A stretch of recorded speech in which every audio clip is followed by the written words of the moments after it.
Valeria Cortés es la actual fellow de retina. Acaba de terminar la residencia en la Universidad Javeriana. Fue una excelente residente y aplicó para el fellow y por sus condiciones y sus calificaciones, pues quedó. Y entonces logró conectar residencia con fellow casi que inmediatamente, que es una proeza que no mucha gente logra. Ha sido, pues lleva solo unos 2 meses, pero ha tenido un progreso extraordinario, es sumamente dedicada y como van a ver en las charlas, pues hace unas revisiones muy completas, muy bien hechas y muy bien presentadas. Entonces, siga adelante, Valeria. Perfecto, Doc. Muchísimas gracias por la presentación. Ahí me escuchan en los del chat. Sí, todo muy bien. Perfecto. Bueno, entonces el día de hoy, bueno, bienvenidos al viernes académico. El día de hoy yo quisiera darles una charla sobre el DR exudativo. La idea la titulé Las múltiples caras del DR exudativo porque tenemos un panorama gigante de posibilidades cuando nos enfrentamos frente a un paciente con esta patología. Y la idea de esta charla es que podamos tener algunas claves y tips para podernos enfocar cuando tengamos un paciente que esté presentando un desprendimiento de retina exudativo. Como lo dijo el doctor, soy Valeria Cortés Castillos, yo soy fellow de retina y vitrio del 2026 aquí en la Clínica de Oftalmología de Cali, el Instituto de Niños Ciegos y Sordos por la Javeriana de Cali. Entonces quería compartirles un casito clínico. Inicialmente es una paciente de 78 años. Es una paciente que acude al servicio de urgencias por dolor ocular intenso de 2 días de evolución en el ojito derecho. Como antecedentes, solo tiene hipertensión arterial que se encontraba en manejo con amlodipino, un EPOC que estaba en manejo con sus inhaladores y a la valoración la agudeza visual tenía 20/30 del ojito derecho y en el ojito izquierdo de 20/25. La biomicroscopía en el ojo derecho era completamente normal, el ojo izquierdo también. La presión estaba dentro de límites normales de 14 milímetros de mercurio en ambos ojitos y al fondo de ojo se encontraba una lesión pigmentada superior que se aprecia levantamiento periférico nasal e inferior en la retina periférica. Durante la valoración, a la palpación del globo ocular era muy doloroso a la depresión. Esta era la imagen con la que se encontraba este paciente, su fondo de ojo, donde se podía evidenciar un desprendimiento de retina, donde no había un regma o una ruptura en la periferia superotemporal y también superonasal. Em, no sé si alguna persona se anima de pronto a alguna aproximación diagnóstica. Aquí tenemos la ecografía donde evidentemente nos confirma el desprendimiento de retina superior, temporal y nasal.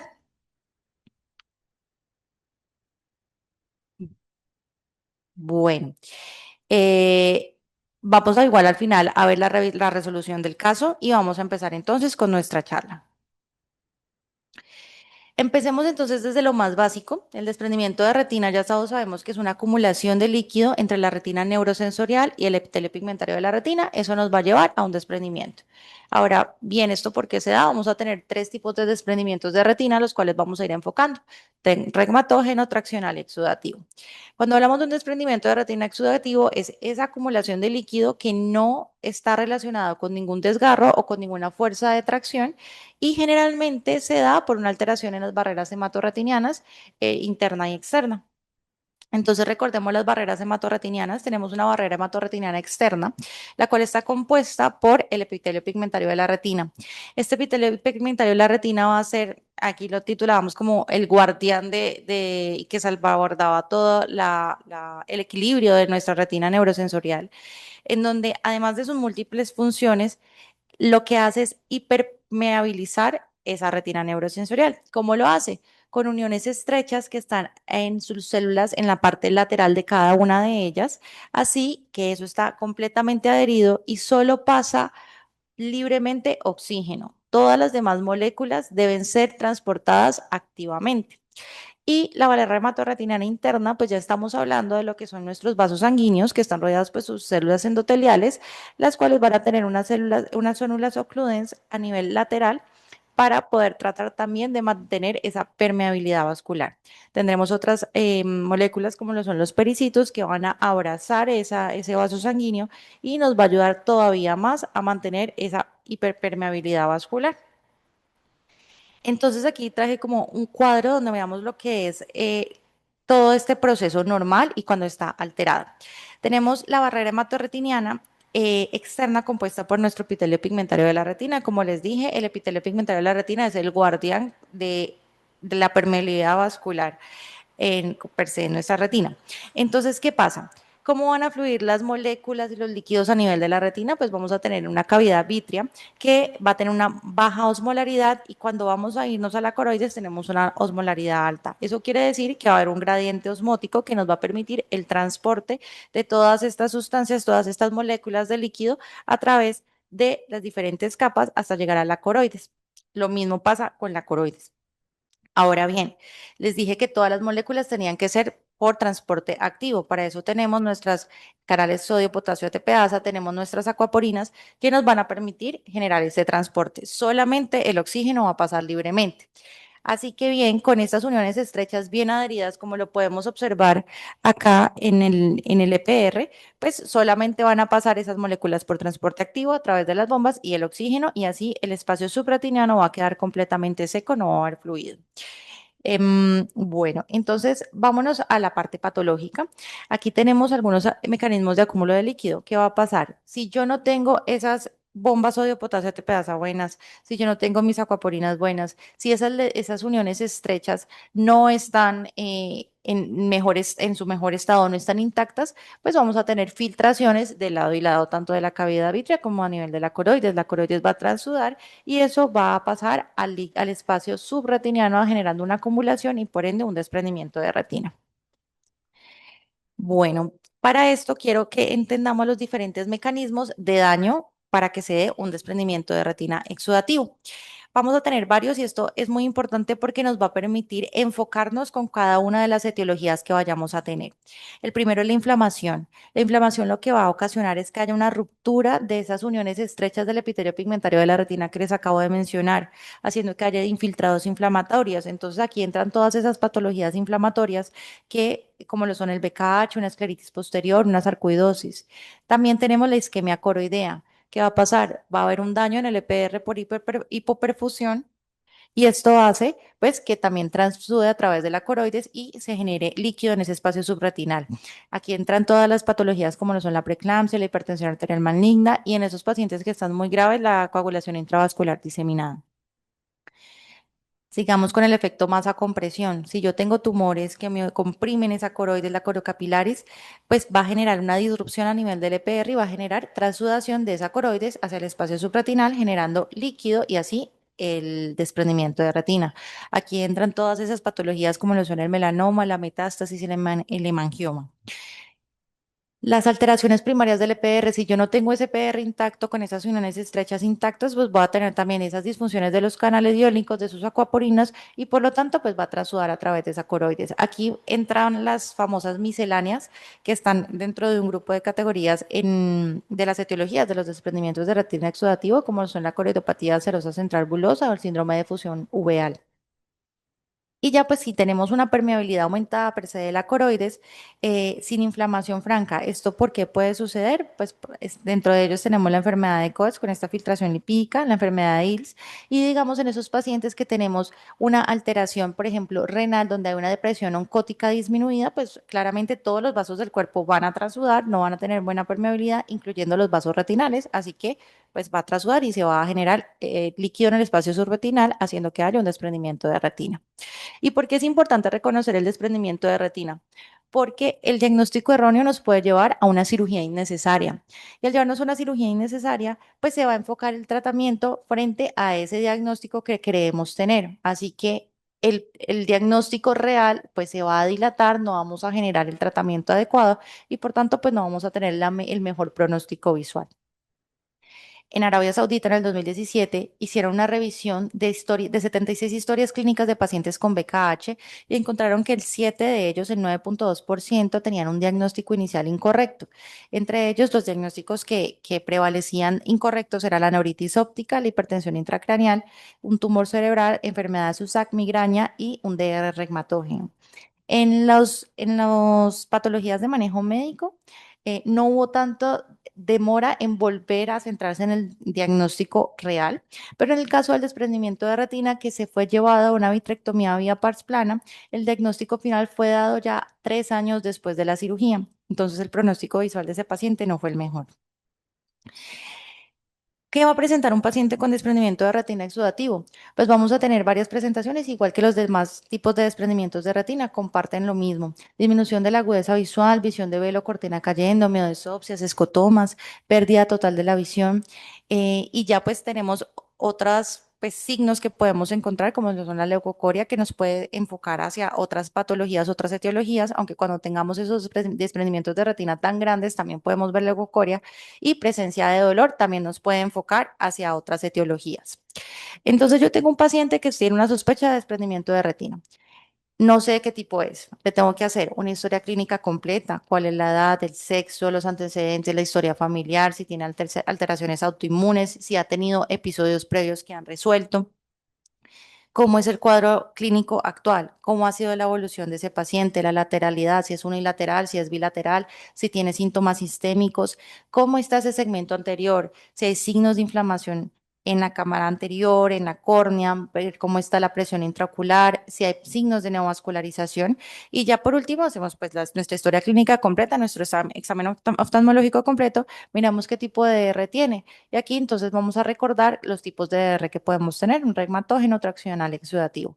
Aquí tenemos unas imágenes donde vemos el desprendimiento de retina regmatógeno, como su nombre lo dice, es dependiente de un regma, de un desgarro. Aquí vamos a encontrar pigmento, puede ser buloso con pliegues convexo y se puede extender desde la hora hasta el nervio óptico, va a depender de la gravedad y el líquido subretinano generalmente es claro. En el desprendimiento de retina traccional no vamos a encontrar desgarro primario, pero puede haber un desgarro secundario por la tracción que generan estas membranas. No va a llegar a la hora, puede ser central o periférico, es cóncavo y va a tener unos picos de tracción que pues me van a levantar esa retina. Aquí vamos a encontrar todos esos pacientes con diagnóstico de diabetes mellitus, toxocariasis, trauma que le hacen a esa proliferación, esos PBRs grandes, ROP, dreparocitosis en general, y el líquido supraretinal generalmente suele ser claro también. En el DR exudativo, como ya lo veníamos mencionando, no hay desgarros, no hay tracción, este DR tiene ese shifting, como lo mencionan en varias literaturas, que depende también de la gravedad, con el movimiento de la cabeza, ese líquido supratinal se va acomodando. La extensión a la hora va a ser variable, puede tener pliegues, pero aquí es importante entender por la fisiopatología que ya previamente les mencioné, pues no vamos a tener pigmento. Entonces, eso nos puede enfocar también hacia qué tipo de R estamos encontrando en ese paciente. Aquí el líquido subretinal suele ser turbio y pues lo que les dije cambia de localización.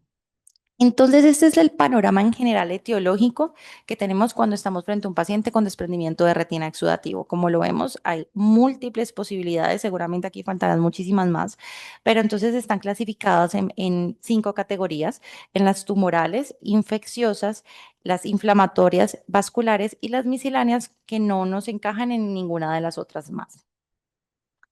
Yo bien, puedo hacerles una revisión diciendo la etiología tumoral y revisando cada una de ellas, infecciosas cada una de ellas, pero siento que eso también, cuando a la hora de la consulta nos hace de pronto perder un poco y no saber cómo enfocar hacia qué diagnóstico nos estamos enfrentando. Así que lo que propongo es hacer ciertos tipos de preguntas y asimismo tener en cuenta todo el panorama de etiologías, viendo que hay etiologías que se pueden solapar con ciertos síntomas, pero esto nos permite tener un panorama mucho más completo. Entonces, la primera pregunta que yo propongo cuando tenemos un desprendimiento de retina es, ¿existe alguna masa subretinal asociada? Siempre debemos descartar una masa subretinal. Entonces, si la respuesta después de buscarla es sí, pensemos en un melanoma coroideo, metástasis coroideas, un hemangioma coroideo, linfomas intraoculares primarios, entre otras posibilidades, pero tumorales. Aquí siempre tenemos que descartarlas y aquí pues una una ecografía nos ayuda mucho más. Aquí les traigo unos casos también revisados en la literatura de una mujer de 47 años, miope, menor 6, sin antecedentes. La paciente venía por disminución de agudeza visual de 2 semanas de evolución en el ojito izquierdo. La agudeza visual en el derecho era de 20/60, el izquierdo era 20/200. Y en el fondo de ojo de ese ojito izquierdo tenía un DR desde las 5 hasta las 9 con compromiso macular y no había desgarro visible. Hasta el momento ahí el médico no encontraba pues ninguna otra alteración. Sin embargo, al realizar indentación encontró una masa subretinal. Le hizo una ecografía donde se observaba la masa supratinal con el desprendimiento de retina asociado que podemos observar ahí. Entonces, este se trataba de un melanoma coroideo. El melanoma coroideo es el tumor intraocular primario más frecuente en adultos. Está asociado en el 75% de los casos a DR exudativo. Es predominantemente en mayores de 50 años caucásicos, suele ser unilateral y es una masa coroidea pigmentada o amelanótica elevada que está en forma de domo o en forma de hongo. Está muy asociado a la presencia de pigmento naranja suprayacente y pues el fluido supraretinal asociado, como lo podemos observar acá, la masa generalmente se puede observar así con su pigmento naranja y aquí alrededor tenemos estos desprendimientos de retina exudativo asociado por el mismo mecanismo fisiopatológico que ya les mencioné de la compresión. Este es otro paciente, mujer de 63 años, antecedente de SEA de pulmón familiar. Cuadro clínico de un mes de evolución de pérdida visual del ojito izquierdo. Al fondo de ojo se ve un desprendimiento de retina en el cuadrante inferior buloso con pliegues con una masa coroidea amelanótica superior, el cuadrante superonasal, perdón. Entonces, aquí es donde les digo que la historia clínica recalca pues mucha importancia porque miremos el antecedente de SEA de pulmón. A este paciente se le hizo la ecografía, evidentemente tenía una masa y aquí lo que le hicieron fue hacer una angiografía fluoresceínica, que son estas dos, está la fase temprana, en la fase tardía, y en la angiografía fluoresceínica se pudo evidenciar hipofluorescencia a nivel de, además de donde estaba la masa, en dos lesiones temporales a la fobia en las fases tempranas y que se corroboraba con la angiografía de verde indocianina, estaban igualitas. A las fases tardías presentaban exactamente lo mismo. A este paciente por el antecedente familiar de SEA de pulmón se le decidió hacer estudios complementarios donde la radiografía de tórax mostró una lesión nodular a nivel de pulmón izquierdo. En compañía claramente con medicina interna se le hizo pues un PET scan donde mostraba captación, eh, la captación ahí en el pulmón izquierdo y pues a nivel sistémico se encontraba también captación a nivel del ojo izquierdo y en el vaso. Se dio un diagnóstico de cáncer pulmonar estadio 4, así que sí, las metástasis coroideas también pueden estar presentes. El origen más común en mujeres es de mama, el origen más común en hombres es de pulmón. Estas lesiones generalmente suelen ser planas, pero pues con el DR exudativo a veces las encubre, entonces tenemos que tener mucho cuidado a la revisión de los mismos y solicitar los exámenes complementarios. Pueden ser cremosas, amarillentas, amelanóticas, frecuentemente pueden ser múltiples y bilaterales. A diferencia de lo que es el melanoma, el DR exudativo es muy frecuente y puede ser la primera manifestación de un cáncer que todavía no se ha diagnosticado, como fue el caso de esta paciente. En la ecografía de las metástasis lo que podemos ver es una reflectividad interna de moderada a alta, a diferencia con el melanoma de coroides que la reflectividad puede ser intermedia baja. En el OCT vamos a poder encontrar una superficie a nivel del EPR que se describe como lumpy bumpy, donde tenemos estas irregularidades del EPR asociado pues al fluido subretinal. Y en la angiografía fluoresceínica vamos a tener una hiperfluorescencia progresiva, como es un DR exudativo. Recuerden que en las diferentes fases vamos a poder ver un pooling tardío, se va a ir llenando ese DR de fluoresceína y finalmente lo vamos a ver en el pooling tardío. Aquí no vamos a encontrar pigmento naranja en la ultrafluorescencia a comparación del melanoma. Otro caso para pensar en las tumorales, hombre de 34 años, pérdida visual progresiva, indolora en el ojo derecho. A la valoración en el segmento anterior encontramos este salmon patch, que son esta lesión en conjuntival generalizada rosada. Al fondo de ojo y a nivel de cámara anterior se encontraba células de una cruz, en vitro vitreitis de una cruz, y era un DR seroso casi total, eh, que tenía pliegues retinianos, infiltrados coroideos también amarillentos. Al OCT se describe en patrón de CSIC con esa irregularidad a nivel de la retina y en la autofluorescencia se describe un patrón de Leopard Spot donde vamos a tener puntos de hipo autofluorescencia intercalados. A este paciente se le hizo una biopsia a nivel del segmento anterior, pues de la lesión rosada que les estaba mencionando, y se encontraron con un linfoma de zona marginal extranodal. Entonces también podemos tener un linfoma intraocular, es un subtipo de linfoma primario del sistema nervioso central. Tenemos dos formas, el vitreoretiniano, que es el más frecuente, y el uveal y el coroideo. Predominantemente están mayores de 50 años en inmunocompetentes y el 90% van a desarrollar compromiso al sistema nervioso central. Es un gran imitador, entonces se puede confundir fácilmente con una uveitis crónica. ¿Cuándo lo puedo sospechar? Cuando tengamos esa vitreitis crónica que no responde a corticoides, que tengamos infiltrados sub-EPR cremosos y amarillentos, que tengamos células vítreas en grumos en un ojo que relativamente se ve tranquilo. Ese salmon patch también es muy diciente, y el DR exudativo generalmente superficial y limitado, pero en este caso pues fue un DR casi total. Ahora, hay muchas más alteraciones tumorales, traje como las más relevantes, pero vamos a seguir con la siguiente pregunta. Tengo mi DR exudativo, yo ya descarté las masas, no hay ninguna masa. Ahorita, ¿qué me va a preguntar? ¿Hay dolor ocular en ese paciente? Si la respuesta es sí, pensemos en estas siguientes patologías: una escleritis posterior, una inflamación orbitaria, una endoftalmitis endógena. Todo eso dirigido con la historia clínica. Voy a hablar un poco de la escleritis posterior. Esta es una paciente, por ejemplo, de 12 años, sana, con dolor ocular intenso y disminución de la visión. La visión en ese momento estaba de 20/100. El fondo de ojo se encontraba un DR exudativo inferior al disco y con compromiso macular también. También encontramos aquí unos depósitos amarillentos intrarretinianos perifoveales temporales. A la ecografía se veía una esclera engrosada con infiltración de líquido subtenon. Esto ya les voy a mencionar, esto es importante porque nos da el signo de la T.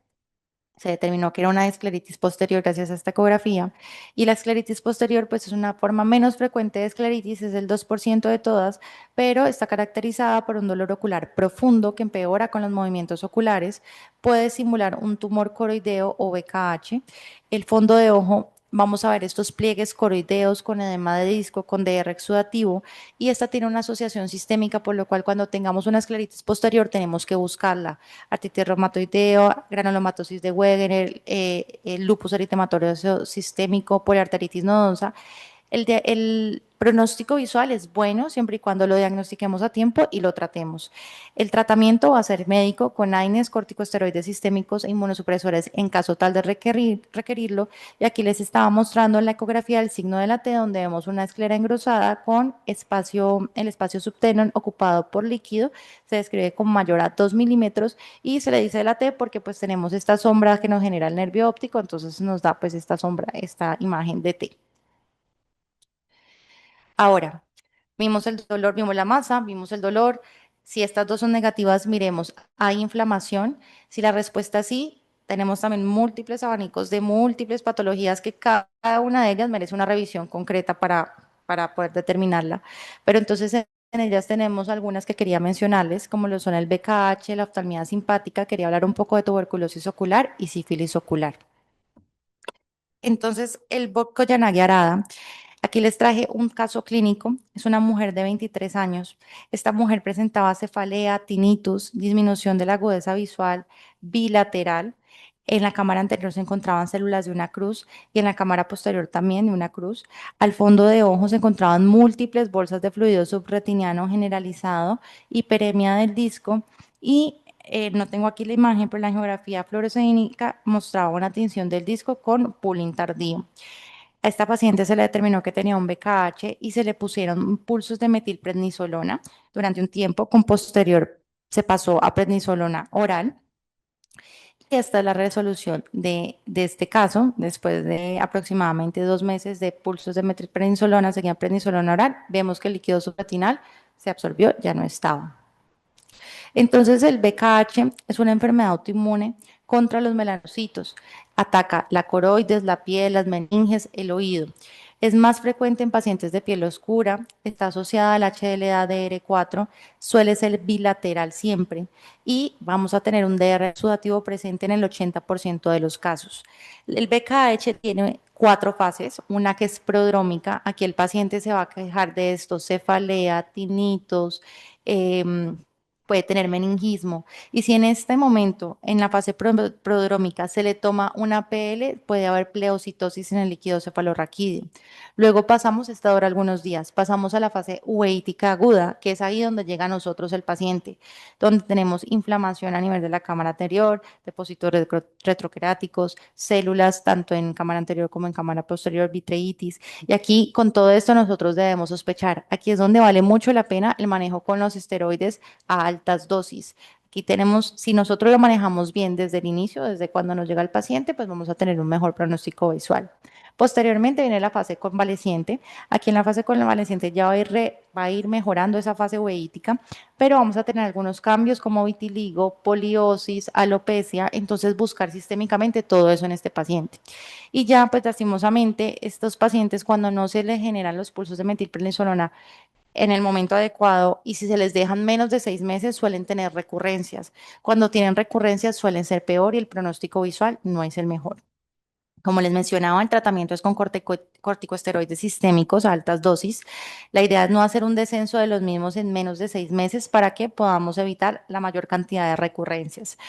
Otros medicamentos que podemos tener, por ejemplo, el micofenolato, aciatropina, ciclosporina o metrotexato, que van a ser ahorradores de esteroides. Entonces, dependiendo pues de la severidad del caso, pues vamos a ver si necesitamos algunos otros medicamentos que nos puedan ayudar.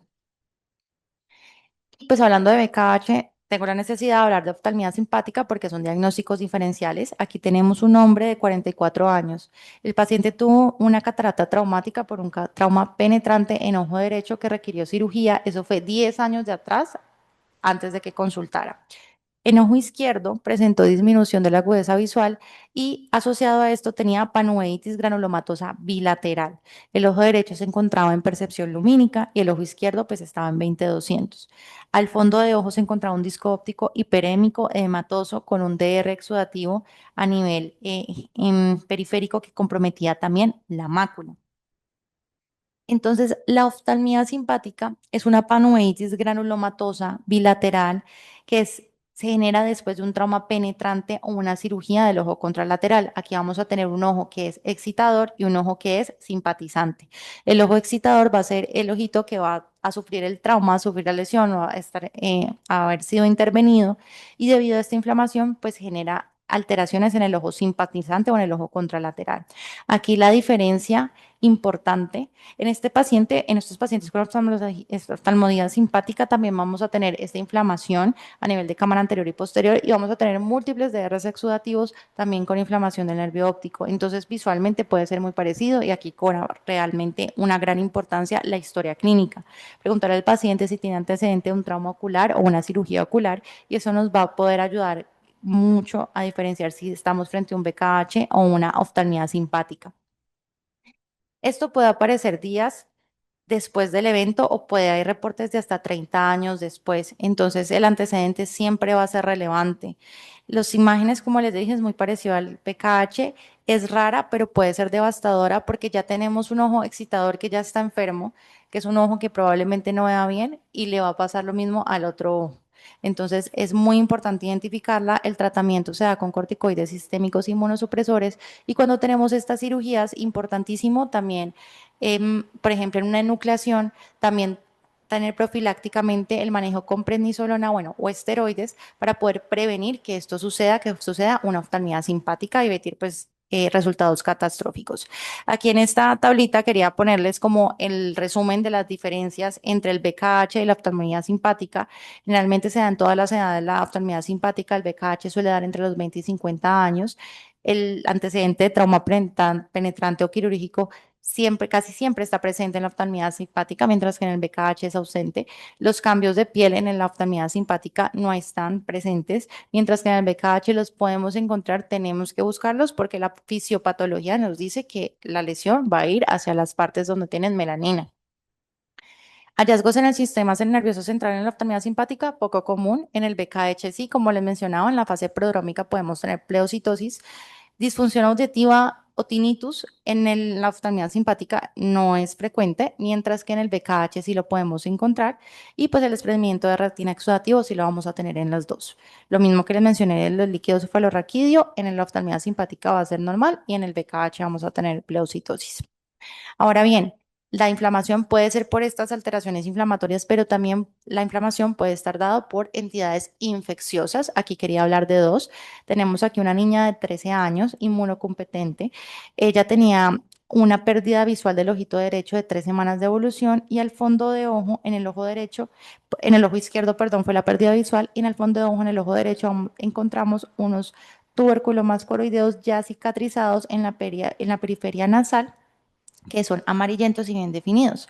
En el ojo izquierdo se encontró, además del desprendimiento de retina exudativo grande con compromiso macular, un tubérculo coroideo activo grande de 20 por 16 milímetros sobre la arcada superotemporal con bordes más definidos y pues es UDR exudativo. A esta paciente se le hizo un TAC donde vieron ganglios mediastinales calcificados y también vieron a nivel esplénico una lesión, por lo cual se pensó en una tuberculosis miliar y el diagnóstico fue una tuberculosis ocular bilateral con un tubérculo macroideo activo en el ojo izquierdo como primera manifestación de una tuberculosis miliar. Entonces, la tuberculosis ocular, es importante tener en cuenta que la coroides es el tejido ocular más afectado en la tuberculosis cuando se da por diseminación hematógena. Puede presentarse como una coroiditis multifocal, un tuberculoma coroideo, una coroiditis serpinginosa-like. Y pues importante porque esta patología pues sí es relevante aquí en Colombia. Otra de las alteraciones infecciosas que quería mencionar es la sífilis ocular. Aquí tenemos un paciente de 25 años con una pérdida visual bilateral. Al fondo de ojo vamos a encontrar unas lesiones placoides múltiples y son bilaterales. Y a este paciente, por ante la sospecha, se le pidió todo su panel de serología, donde se encontraban positivos para sífilis. Entonces la sífilis ocular siempre es importante tenerla en cuenta porque es simuladora, como en toda la parte de medicina, es la gran simuladora de todo, puede simular cualquier forma de uveitis. La forma clásica vamos a tener un DR exudativo donde vamos a poder observar estas lesiones placoides y pues ha vuelto a tener importancia por su asociación generalmente a los pacientes que tienen coinfección con VIH. Las formas de presentación, como les mencionaba, son estas lesiones placoides amarillo grisáceas en polo posterior, una panuditis con DR exudativo, vasculitis retiniana y también podemos tener afectación del nervio óptico con papilitis y neuroretinitis. Ahora bien, ya pasamos con todas estas preguntas. Si todo lo demás fue negativo, no encuentro una inflamación ni masa, vamos a preguntarnos lo siguiente, ¿hay exudados? Si la respuesta es sí, pensemos en una enfermedad de Coats y pensemos en estas otras patologías que podemos encontrar. Tumor vasoproliferativo retiniano, telangiectasia macular idiopática, vitioretinopatía exudativa familiar, una oclusión venosa retiniana con exudación podemos tener en estos pacientes. Hoy quiero hablar de la enfermedad de Coats. Importante tener siempre los datos demográficos, pues enfocarnos de acuerdo a todo el contexto clínico que tenemos en el paciente. Este, por ejemplo, era un niño de 2 años con leucocoria y estrabismo, una presentación clásica en los pacientes con COAS, y bueno, que tenemos que descartar también retinoblastoma muy importante. Al fondo de ojo presentado de exudativo buloso periférico y aquí importantísimo las telangiectasias periféricas confluentes con hemorragias. Este paciente tenía hemorragias intrarretinianas y tenía una exudación subretiniana masiva. A la angiografía fluoresceínica se podían observar estos vasos irregulares, dilatados con telangiectasias y pues esta clásica forma de bombillo con fuga y pues claramente como estaban esas partes telangiectásicas pues no van a haber áreas de no perfusión periféricas. Entonces, la enfermedad de Coats se caracteriza por tener telangiectasias retinianas idiopáticas con exudación lipídica progresiva. Generalmente puede ser unilateral. Se da más que todo en pacientes masculinos y pues la presentación clásica es entre 1 a 5 años. Se presentan lo que les mencionaba con la cocoria y estrabismo. Han habido reportes de casos de Coats más adultos, pero la presentación clásica es en los niños. El diagnóstico diferencial número uno, retinoblastoma, para tenerlo en cuenta siempre. Entonces, si tengo un DR exudativo unilateral, estos exudados lipídicos prominentes, telangiectasia, siempre pensar en un COAX. Ahora bien, no hay masa, no hay dolor, no hay inflamación, no hay exudados. ¿Qué hago? Entonces aquí entramos todas las patologías misceláneas. La hipertensión maligna y preeclampsia pues realmente no son misceláneas, pero aquí las quise encajar como para tener un esquema, pero también podemos tener lo que son la coreopatía serosa central bulosa, un síndrome de fusión uveal, síndrome hemolítico urémico, como les mencionaba, con todo este tema de la presión oncótica, aumenta la permeabilización de los vasos y hace que generemos transsudación en la coroides, haciendo que se genere este desprendimiento de retina exudativo, y fármacos como los inhibidores de la MEC. Quiero hablar un poco de la hipertensión arterial maligna. Este es un paciente de 60 años con una agudeza visual de 20.200 en ojo derecho, cuentadedos en ojo izquierdo. Al ingreso al servicio de urgencias tenía una presión de 246, 143 y pues al fondo de ojo se encontraba un DR exudativo bilateral con manchas de Ilchin. Entonces, aquí lo que vamos a poder ver es que se va a generar una necrosis fibrinoide de las arteriolas coroideas, generando isquemia, haciendo que haya hipoperfusión del EPR. Por lo tanto, vamos a tener ese fallo de la bomba, de ese guardián que es nuestro EPR, y se genera ese desprendimiento exudativo. Características de esta patología en estos pacientes hipertensos es bilateral, pues porque tenemos una alteración sistémica. No vamos a encontrar una inflamación intraocular, generalmente el ojo está tranquilo, y tenemos estas manchas de Elchin, que son esos infartos focales del EPR, como los podemos observar acá arriba. Es reversible con el control de la presión arterial, como les decía, generalmente el manejo de estas situaciones es médico, van a haber cosas puntuales, pero generalmente es médico, y podemos ver esto es cuando recién llegó el paciente, se le controla la presión arterial y bajó toda esta exudación. En la coreopatía serosa central, este es otro caso, hombre de 40 años, antecedente de rinitis, uso crónico de esteroides nasales. El paciente debutó con miosopsias, disminución de la visión de 2 semanas de evolución y tenía un escotoma paracentral. Ahí es difícil verlo, pero tenía una DR exudativo con compromiso macular y foveal, y al OCT pues se podía ver ese acúmulo de líquido subretiniano. Entonces, la coreopatía serosa central va a comportarse también como todos los TDRs exudativos que les mencioné, que tiene este shifting fluid que se altera con el movimiento de la cabeza o gravitacional, tiene fibrina subretinana característica y es el factor de riesgo número uno, son los corticosteroides y el estrés. Entonces, indagar por todas estas patologías, al paciente a veces se le olvida decir si utilizo esteroides nasales porque no le ven como la asociación, pero es importante tenerla en cuenta. Se da generalmente en hombres jóvenes entre 30 y 50 años con personalidad tipo A, y el diagnóstico, por ejemplo, en la angiografía verde indocianina vamos a ver hipermeabilidad coroidea, y el OCT pues vamos a tener una paquicoroides. El tratamiento es suspender las cosas que nos estén generando este DR exudativo, como son los corticosteroides. Obviamente hay que decirle al paciente que es difícil, pero que maneje el estrés, y pues hay múltiples tratamientos, también requieren pues una charla entera para ellos, pero está la terapia, eh, la terapia fotodinámica, perdón, se me fue la palabra, la terapia fotodinámica con verteporfina, eplerenona, y también utilizamos láser micropulsado que pues ha tenido buenos resultados. Y ya el otro síndrome que quería traerles es el síndrome de fusión uveal. Entonces, este síndrome es una acumulación de fluido en el espacio supracoroideo, generando desprendimientos de coroides y de exudativo. ¿En qué se basa esto? Que la esclera de estos pacientes es completamente engrosada. Entonces, ¿qué va a pasar? Va a haber congestión venosa coroideo, aumento de la presión hidrostática, y eso hace que haya una transsudación de este líquido a nivel del espacio supraretinal. Suele ser bilateral, sin inflamación, sin dolor, y está asociado en estos pacientes que tienen nanoftalmia con longitudes axiales menor a 20 milímetros. La esclera va a estar enrosada, y esto es importante diferenciar el DR exudativo de uno que no sea inflamatorio. Entonces, importante tener esto en cuenta. Aquí un resumen de las imágenes que puedo solicitar en este tipo de pacientes.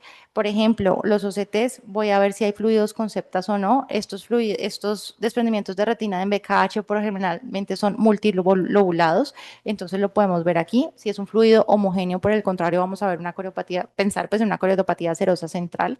Si tengo un material hiperreflectivo su PPR, pensar en un tumor. Si tengo un patrón de CISIC en un linfoma, por ejemplo, focos hiperreflectivos en una enfermedad de Coats. En la geografía fluorescénica, ver el pooling y ver esos puntos de alfiler que se proyectan en fases tardías en el BKH, o puntos de fuga también con el pooling en la enfermedad, en la coriopatía serosa central, aquí se me olvidó mencionarles, esto también es muy característico en la coriopatía serosa central, es como el pooling, pero en forma de chimenea, está descrito por esa parte gravitacional del líquido subretinal.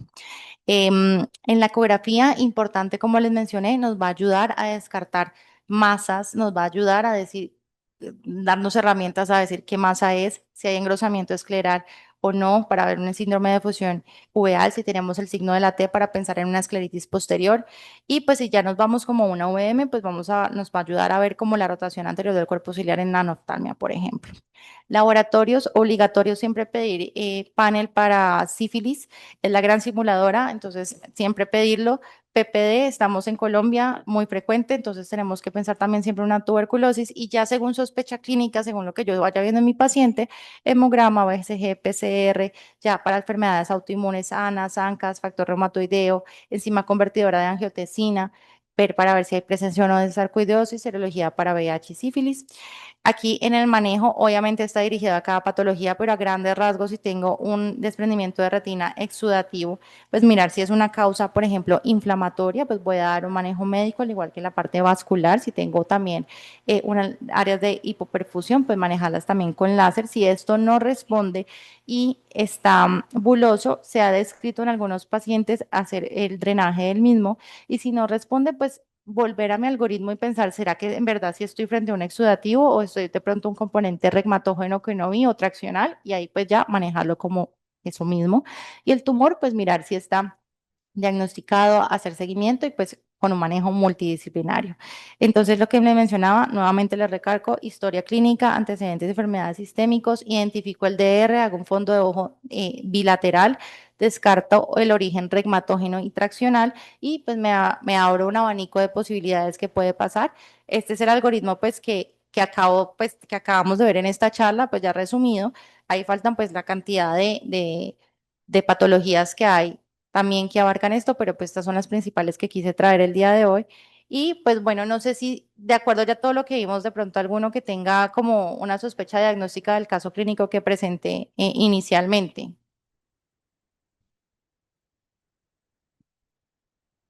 ¿Cómo? ¿Tiene dolor, DR exudativo? La segunda pregunta. Ah, sí. Eso, una escleritis posterior, exactamente. Era una escleritis posterior. Se inició manejo con prednisolona, una gota cada 2 horas en el ojito derecho, manejo del dolor, Opticam también 4 veces al día. Se hizo la valoración por medicina interna. Recuerden que les comenté que estaba asociada también a alteraciones sistémicas. Se le pidió calcio en sangre, calcio en orina 24 horas, proteínas totales, globulina alfa, enzima convertidora, pero pues la verdad en esa paciente todo fue normal. El caso resolvió así, se le drenó todo solito, pues con el manejo que se le hizo, todo ese líquido subretinal, un mes después de tratamiento, con ya para las partes cicatrizadas. Y bueno, esa fue la resolución de caso. Como conclusiones, el desprendimiento de retina exudativo no es un diagnóstico, sino una manifestación clínica. Hay que identificar las causas, ya sea inflamatoria, vascular, tumoral, infecciosa, sistémica o miscelánea, y es el paso más importante para yo poder enfocar y hacer mi tratamiento. Importantísimo la integración de la historia clínica, el examen oftalmológico y las imágenes multimodales para poder darle celeridad a ese diagnóstico y poder tratarlo a tiempo. Y pues ante un desprendimiento de retina exudativo no nos quedamos solo en el ojo, sino que nos toca pensar más allá del ojo y ver si tenemos algo adicional. Muchas gracias.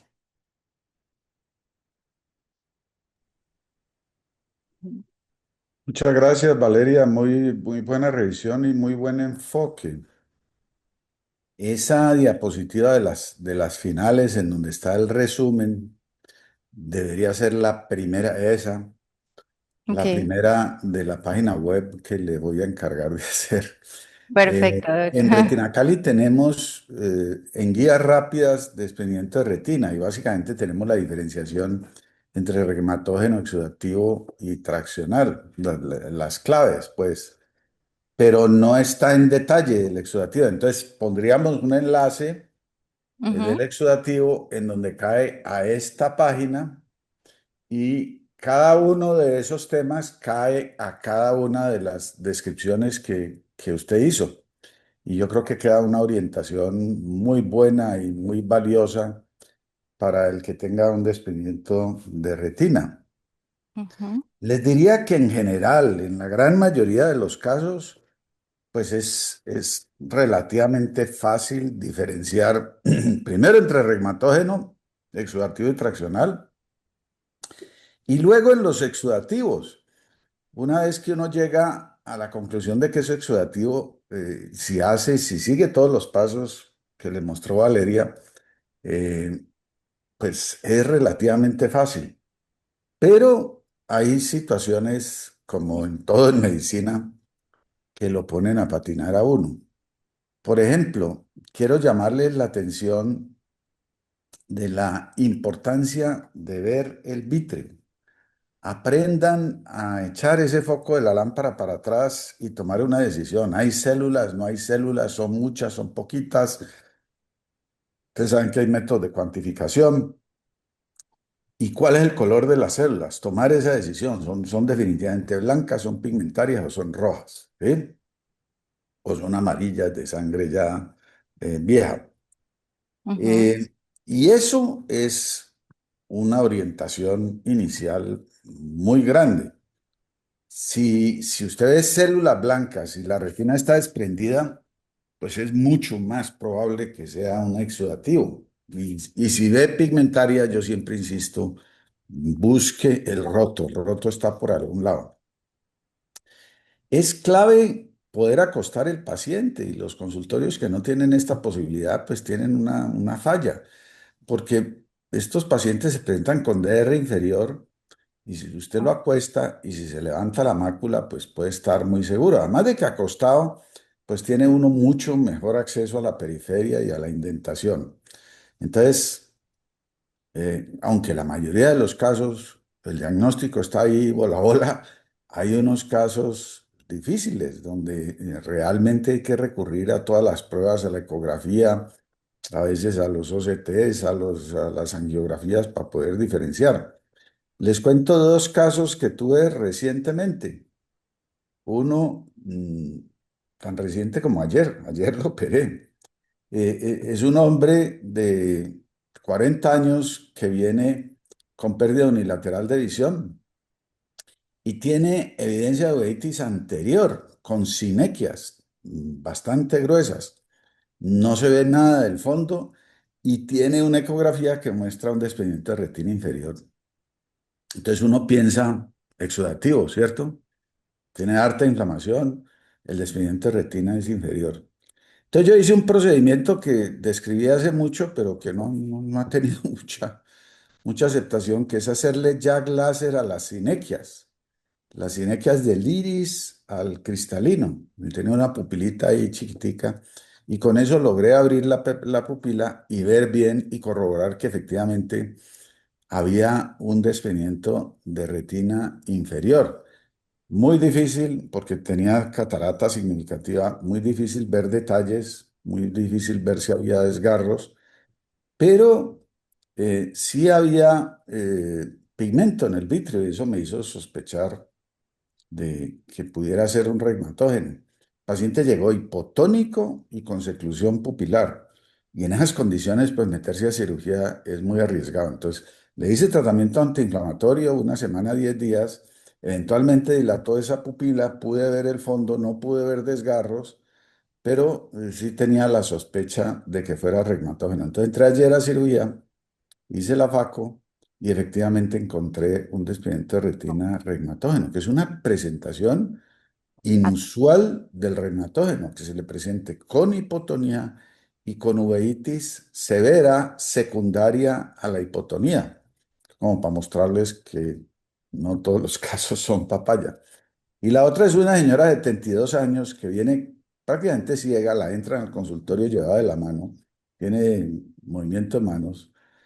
eh, la pupila no dilata bien y tiene una catarata bastante densa y tiene también una ecografía, ya llega con una ecografía que muestra engrosamiento coroideo, desprendimiento plano de retina posterior y un OCT que muestra pliegues, ondulaciones en el epitelio pigmentario. Ujú. Entonces uno piensa inflamatorio. No tiene muchas células blancas en el vítreo, muy escasas, pero uno piensa esto es inflamatorio.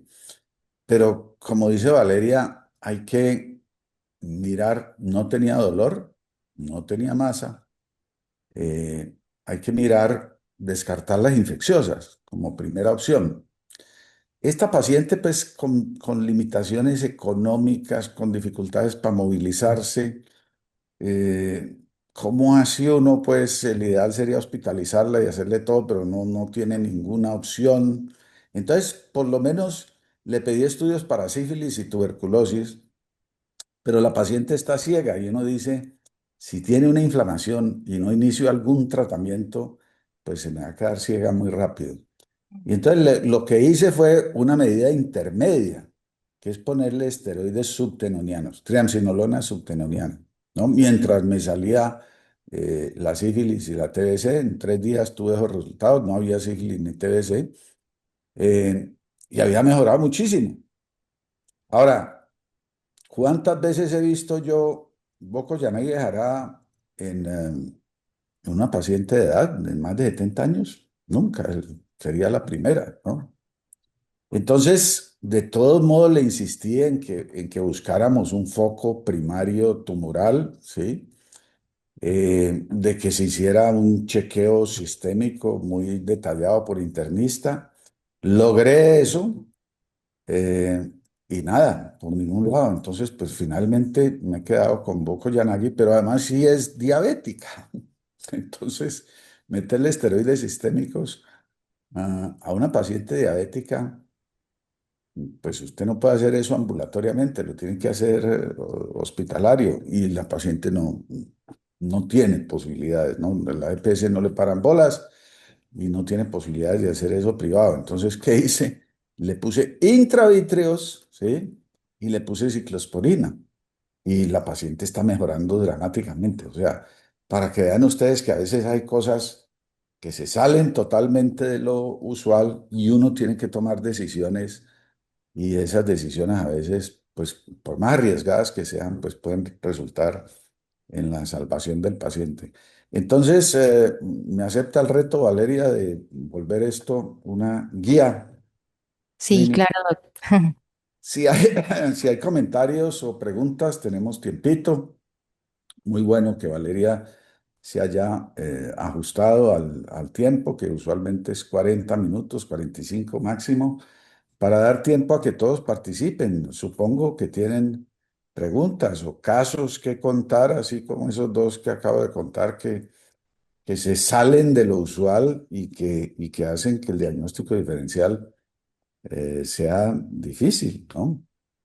Como les digo, la mayoría de las veces, no, uno no tiene problema. Los Boko Yanagi llegan con el diagnóstico en la mano, las coroidopatías serosas con el diagnóstico en la mano, los tumores están ahí obvios, evidentes, ¿sí? Las efusiones uveales también, pero ocasionalmente usted tiene una mezcla de cosas que hacen que la situación sea difícil y que lo obligue a tomar decisiones clínicas. Quería comentarles, como no hay comentarios, que lo hice al principio, que en la página de Retina Cali, en la parte de educación, apenas cliquean en educación, aparece la agenda, el programa de charlas. Y ocasionalmente no tenemos charla de retina los jueves porque la hemos pasado para el viernes. Lo digo porque veo que los jueves entran, hay personas interesadas que entran y me imagino que se frustran porque se gastan un rato ahí entrando a la charla de los jueves cuando no hay charla. Y no es sino que miren el programa. Eso lo hacen muy rápido. Ponen Retina Cali en Google y en 2 clics llegaron al programa y lo ven y se dan cuenta que la charla la pasamos para el jueves. Bueno, si no hay más preguntas, Bueno, muchas gracias a todos. Gracias, Doc. bueno, hasta luego. Gracias. Hasta luego.